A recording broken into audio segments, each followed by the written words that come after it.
সারা সপ্তাহ ধরে অপেক্ষা করে বসে থাকি যে কবে সানডে আসবে আর দুজনে মিলে একটু মার্কেটে বেরোবো। কাল যেহেতু সানডে ছিল তাই দুজনে মিলে একটু বেরু বেরু করতে বেরিয়ে পড়েছিলাম। প্রথমেই চলে গিয়েছিলাম একটা রেস্টুরেন্টে ধোসা খাওয়ার জন্য, কারণ এই উড়িষ্যাতে রাত 8টার পর আর ধোসা পাওয়াই যায় না। ধোসা খাওয়ার পর একটু শপিং টপিং করে সোজা চলে গিয়েছিলাম ডিনার করতে। এই একটা দিনই আমার রান্না বান্না ছুটি থাকে, দুজনে মিলে একটু বাইরে খাওয়া দাওয়া করি। খাবার দিতে লেট হচ্ছিল বলে আমরা দুজনে মিলে একটু খুনসুটি করছিলাম। আর এই যে ওর বিরিয়ানি চলে এসেছে। আর আমি যেহেতু এখন চিকেন খাই না, চিকেন টোটালি ছেড়ে দিয়েছি, তাই আমি একটু রায়তা খেয়েছিলাম ওখানে বসে বসে। আর এমনিতেই আমি ধোসা খেয়েছি তার আগে, পেট পুরো একদম ভরে আছে।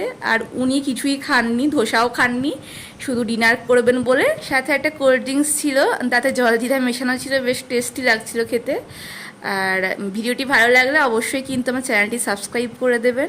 আজকের মতো এখানেই টাটা, দেখা হবে অন্য কোনো ভিডিওতে।